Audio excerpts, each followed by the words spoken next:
Joining me now is Kenneth McLeod, President and CEO at Sonoro Gold. Great to see you again. Great to see you too, Mark. Thanks for having me.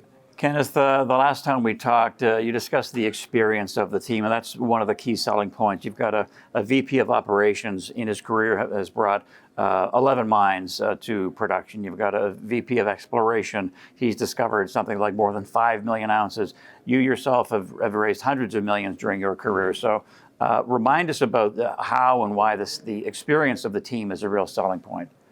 So what differentiates Sonoro from its peers is the fact that we have a management team that has over 150 years of collective experience in running junior mining companies and taking projects through from early stage exploration all the way through to production. And our technical team in Mexico are second to none, with over 5 million ounces of gold discovery to the credit of our VP of exploration, 11 mines built by our VP of operations, Orchidias, and our management team in Vancouver that with John Darch and myself, we have raised hundreds of millions of dollars. So when you bring all of that expertise to bear into one cohesive unit, and it is a very cohesive unit we have as well, then we have everything we need in order to bring our Cerro Caliche project through to production over the coming year and a half.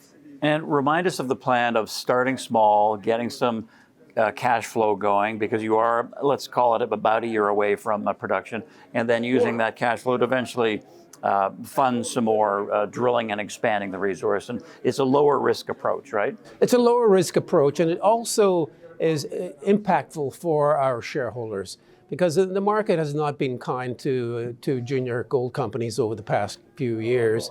Hopefully it'll improve in 2024, and I believe it will. But nevertheless, the goal is to mitigate against over-dilution to the shareholders. So we could conceivably start off with a larger mine. In fact, our initial plan of action was to build a 15,000 ton a day mine.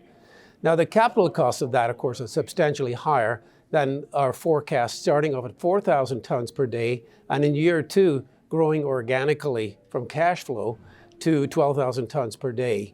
So as a result, we've kept the capital costs up front down to a minimum.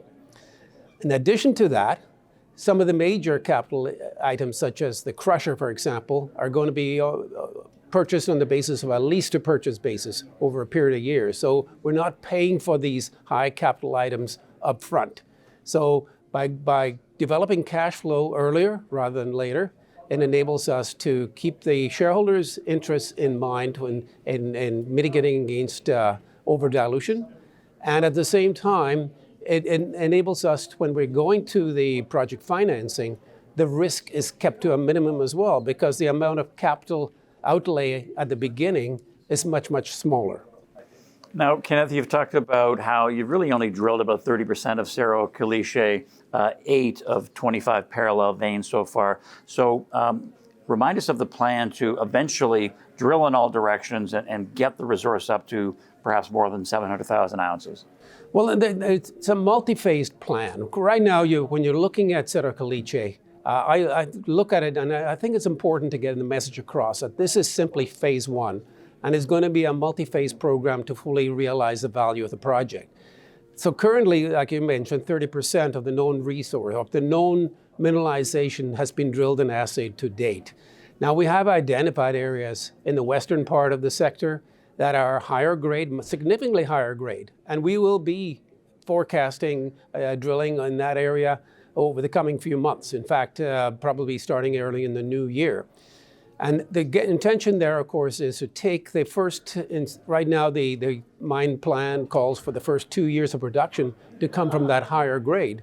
And if we can extend that to 3 or 4 years of the initial years of the mine life, then the economics become even better than they are. And they're robust to begin with. So other areas we've identified in the northern part of the concession are partially drilled. And we know they're mineralized, and with the gold and the silver grades are somewhat higher, significantly higher actually, than the average for the project. And we're looking forward to expanding the drilling in those areas, converting that ground into productive ground, into pit shell material. So we'll be doing that as a priority, essentially after we start the cash flow. Lastly, Kenneth, you're in good company with Frank Juster. I'm going to be talking to him on stage a while from now. He believes, like you do, that this period for the gold market is kind of similar to the early 2000s before gold meaningfully took off, and the stocks did as well. So why compare and contrast, why do you say that, and how does Sonoro fit into that? Well, Sonoro fits in very well because we have a project that is now production ready, waiting for the permit to construct the mine. And as soon as we have that, we have enough interest that and it gives me cause to believe that project financing will follow very quickly after we get the permit in place.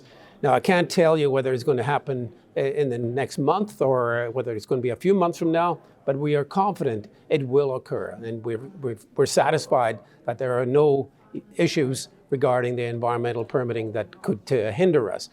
Now, where Sonoro fits in very well is, I'll give you a perfect example of a similar project, and that was the Pediment Gold back in the 2000s, which was started by one of our directors, one of our managers in Mexico, Jorge Diaz, and his colleague, Mel Herdrick, our VP of Exploration.